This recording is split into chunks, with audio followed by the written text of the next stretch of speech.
আচ্ছা কাকা, বলছিলাম যে আপনার মোবাইলটা একটু দেন না, একটু ফোন করব। আরে বাবা, আমি রিচার্জের দাম বাড়ছে থেকে আমি রিচার্জে ভরি না। কি জ্বালায় পড়লাম, ফোন করতে লাগে আমার খুব দরকারি ফোন। দাদা, বলছিলাম যে তোমার মোবাইলটা একটু দাও না, আমি একটা দরকারি ফোন আছে তো ফোন করবো। মোবাইলে পালা বন্ধ করে দিছি, মোবাইল বিক্রি করে দিয়ে এখন এই যে চা খাইতে যাই।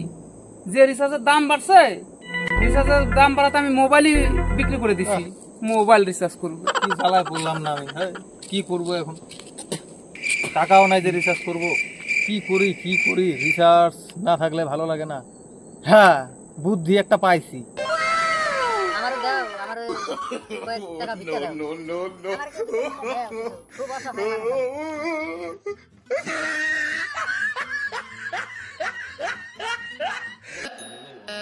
লজ্জা শরম ছাইরে দিয়ে ভিক্ষা করতে বসলাম মোবাইল রিচার্জের জন্য। তাও যদি 5 টাকা দেয় তাহলে আমার কিভাবে চলবে?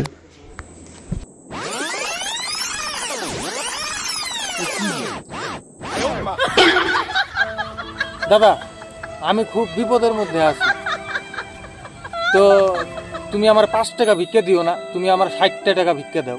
60 টাকার খুব দরকার আমার। কি করবে? গার্লফ্রেন্ড নিয়ে চা খাইবার যাবে? আমি গার্লফ্রেন্ড নিয়ে কোথাও যাব না। আমার মোবাইলে রিচার্জ নাই, রিচার্জ করতে লাগবে। আমার হচ্ছে 240 টাকা আছে আগের যে রিচার্জ, সেই টাকাটাই আছে। তো আর 60 টাকা লাগে, এখন তো 300 টাকা দাম বেড়ে গেছে, তাই এখন আর 60 টাকা জোগাড় করতে পারতেছি না। তো আমার এখন রিচার্জের জন্য 60 টাকা লাগে, 60 টাকা দাও।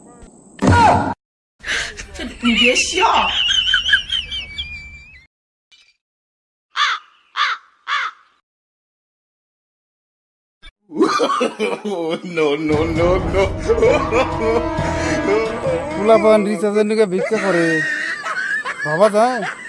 ভিডিওটি ভালো লাগলে লাইক, কমেন্ট, শেয়ার করতে ভুলো না যেন।